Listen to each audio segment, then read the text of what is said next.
नमस्कार दोस्तों, Indian education में आपका स्वागत है। आज हम इस सेशन में बात करने वाले हैं मेमोरी के प्रकार, टाइप्स ऑफ मेमोरी। इसमें मेमोरी मुख्यतः दो प्रकार की होती है, सेमीकंडक्टर या प्राथमिक या मुख्य मेमोरी, और द्वितीयक या सहायक या बैंकिंग स्टोर मेमोरी। प्राथमिक या मुख्य मेमोरी के तीन भाग: स्थायी, कैश और अस्थायी। स्थायी में रोम, प्रोम, ईप्रोम, ईईप्रोम। कैश मेमोरी, उसके बाद अस्थायी में रैम। अब इसके बाद आता है द्वितीयक या सहायक या बैंकिंग स्टोर मेमोरी। इसमें hard disk, magnetic tape, CD ROM, floppy disk, pen drive, flash memory, DVD. जिसमें दिया हुआ है मेमोरी अक्सर सेमीकंडक्टर स्टोरेज जैसे रैम और कभी कभी दूसरे तीव्र या अस्थायी रूप से जाना होता है। मेमोरी शब्द चिप के रूप में प्रयोग होने वाला डाटा स्टोरेज को इंगित करता है, परंतु स्टोरेज सामान्यतः उपयोग होने वाले स्टोरेज डिवाइस जैसे ऑप्टिकल डिस्क तथा हार्ड डिस्क इत्यादि मेमोरी और स्टोरेज मूल, विश्वसनीयता तथा गति आदि घटकों पर एक दूसरे से भिन्न है। इसमें आता है पहला सेमीकंडक्टर या प्राथमिक या मुख्य मेमोरी या आंतरिक मेमोरी, जिसे आंतरिक मेमोरी के नाम से भी जाना जाता है। प्राथमिक मेमोरी को अक्सर मुख्य मेमोरी भी कहते हैं, जो कंप्यूटर के अंदर रहता है तथा डेटा और निर्देश का सीपीयू के द्वारा तीव्र तथा प्रत्यक्ष उपयोग होता है। प्राथमिक मेमोरी जो सीपीयू के अंदर तीव्र तथा प्रत्यक्ष रूप में उपयोग की जाती है। इसका फर्स्ट पार्ट है रोम। रोम या रीड ओनली मेमोरी। रोम का फुल फॉर्म होता है रीड ओनली मेमोरी। एक ऐसी मेमोरी है जिसमें संग्रहित डेटा या निर्देश को केवल पढ़ा जा सकता है, उसे नष्ट या परिवर्तित नहीं किया जा सकता। यह एक स्थायी मेमोरी होती है। इसका उपयोग कंप्यूटर में डेटा को स्थायी रूप से रखने में किया जाता है। रोम मदरबोर्ड के ऊपर स्थित एक सिलिकॉन चिप है, जिसके निर्माण के समय ही निर्देशों को इसमें संग्रहित कर दिया जाता है। जो चिप का निर्माण मतलब जो जब बनाई जाती है उसी समय निर्देश इसमें डाल दिया जाता है या इकट्ठा या संग्रहित कर दिया जाता है। कंप्यूटर को स्विच ऑन करने पर रोम में संग्रहित जो भी रोम में इकट्ठा निर्देश प्रोग्राम्स होता है काम करने लगते हैं, मतलब क्या क्रियान्वित हो जाता है। कंप्यूटर को स्विच ऑफ करने के बाद भी रोम में संग्रहित निर्देश प्रोग्राम नष्ट नहीं होता है। जब कंप्यूटर सिस्टम का भी लाइट कट जाने के बाद ऑफ भी हो जाता है तो उसमें संग्रहित जो भी निर्देश प्रोग्राम होते हैं वो नष्ट नहीं होते हैं। रोम में उपस्थित यह स्थायी program BIOS basic input output system के नाम से जाना जाता है। बायोस का फुल फॉर्म होता है बेसिक इनपुट आउटपुट सिस्टम के नाम से जाना जाता है। इसका सेकंड पार्ट है प्रोम। प्रोम जिसका फुल फॉर्म होता है प्रोग्रामेबल रीड ओनली मेमोरी। यह भी स्थायी मेमोरी है। यूजर द्वारा एक बार प्रोग्राम निर्देश को वर्ण करने के बाद उसमें परिवर्तन नहीं हो सकता, फिर वह साधारण रोम की तरह व्यवहार करता है।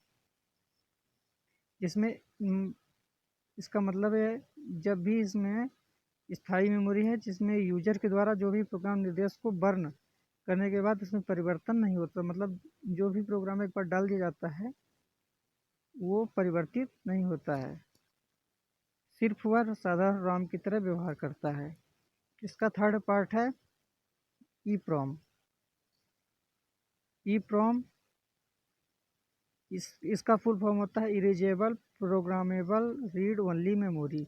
यह भी प्रॉम की तरह स्थायी मेमोरी है, परंतु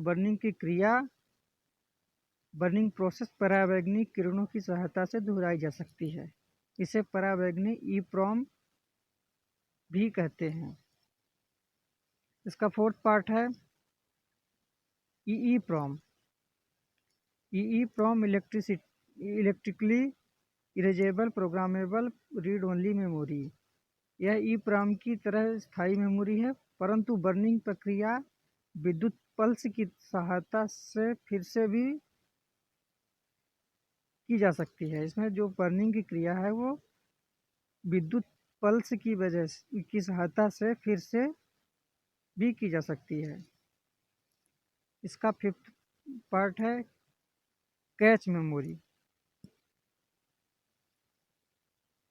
कैच मेमोरी एक केंद्रीय प्रोसेसिंग इकाई तथा मुख्य मेमोरी के बीच का भाग है, जिसका उपयोग बार बार उपयोग में आने वाले डेटा और निर्देशों को संग्रहित करने में किया जाता है, जिस कारण मुख्य मेमोरी तथा प्रोसेसर के बीच गति अवरोध दूर हो जाता है। परंतु मेमोरी से डेटा पढ़ने की गति सीपीयू के प्रोसेस करने की गति से काफ़ी मंद होती है।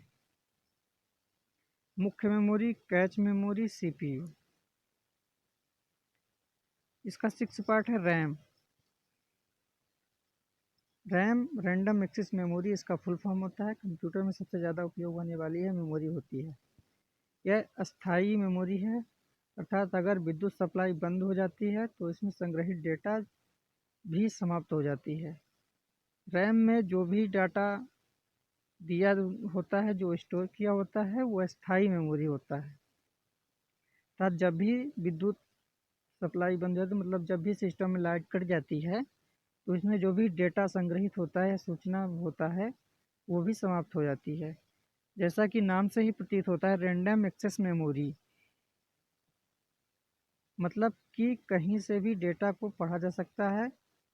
इसके लिए क्रमबद्ध पढ़ना आवश्यक नहीं है। इसमें डेटा को पढ़ना तथा लिखना तीव्र गति से होता है। रैम एक स्पेस है जहां डाटा लोड होता है और काम करता है। RAM 64 MB, 128 MB, 26 MB, 512 MB, 1 GB आदि क्षमता में उपलब्ध है। रैम मुख्यतः दो प्रकार के होते हैं। इसका पहला पार्ट है डायनेमिक रैम। डायनेमिक रैम, इसमें डेटा को बार बार रिफ्रेश करना होता है। और सेकंड पार्ट है स्टैटिक रैम। इसमें डाटा को रिफ्रेश करने की आवश्यकता नहीं होती है, ये बिना रिफ्रेश किए भी यूज किया जा सकता है। अब आते हैं द्वितीयक मेमोरी, मतलब सेकेंडरी मेमोरी। इसमें सहायक एक्जिलरी तथा बैंकिंग स्टोरेज मेमोरी भी कहते हैं। क्योंकि मुख्य मेमोरी अस्थायी तथा सीमित क्षमता वाले होते हैं, इसलिए द्वितीयक मेमोरी को बड़ी मात्रा में स्थायी नॉन वोलेटाइल डेटा मेमोरी के रूप में इस्तेमाल करते हैं। ज़्यादातर इसका उपयोग डेटा बैकअप के लिए किया जाता है। जो भी डाटा जैसे जो डिलीट हो जाता है, उसको बैक करने के लिए केंद्रीय प्रोसेसिंग इकाई सीपीयू को वर्तमान में जिस डेटा की आवश्यकता नहीं होती, उसे द्वितीयक मेमोरी में संग्रह, मतलब सीपीयू को वर्तमान में जिस डेटा की आवश्यकता नहीं है, उसे वो द्वितीयक मेमोरी में संग्रह, मतलब इकट्ठा कर देता है। तो ज़रूरत पड़ने पर इसे मुख्य मेमोरी में कॉपी कर उपयोग किया जाता है। जब भी ज़रूरत पड़ती है तो जो संग्रह किया होता है उसमें से मुख्य मेमोरी में कॉपी कर लिया जाता है। आजकल उपयोग होने वाले मैग्नेटिक टेप तथा मैग्नेटिक डिस्क इसके मुख्य उदाहरण हैं। जैसे पहला पार्ट है इसका hard disk. Hard disk CPU के अंतर्गत डेटा स्टोर करने की प्रमुख डिवाइस होती है। यह दूसरे डिस्क की तुलना में उच्च संग्रहण क्षमता, विश्वसनीयता तथा तीव्र गति प्रदान करता है। चूँकि ये डिस्क एक बॉक्स मॉडल के अंदर रीड तथा राइट हेड के साथ सील रहता है, तो यह वातावरण तथा खरोंच से भी सुरक्षित रहता है। रीड तथा राइट हेड डिस्क के किसी भी ट्रैक के किसी भी सेक्टर पर सीधे पढ़ तथा लिख सकता है। इससे डेटा को पढ़ना या लिखना तेज गति से होता है। कंप्यूटर में अक्सर इसे सी ड्राइव का नाम दिया जाता है। कंप्यूटर के अंतर्गत इसी हार्ड डिस्क में सभी प्रोग्राम तथा डेटा इंस्टॉलेड होते हैं, जिसका उपयोग हम अपने ज़रूरत के अनुसार करते हैं। Hard disk 1 GB, 10 GB, 20 GB, 40 GB, 80 GB या क्षमता में उपलब्ध है। डिस्क को ट्रैकों तथा सेक्टर में विभाजित किया जाता है, जिसे फॉर्मेटिंग कहते हैं।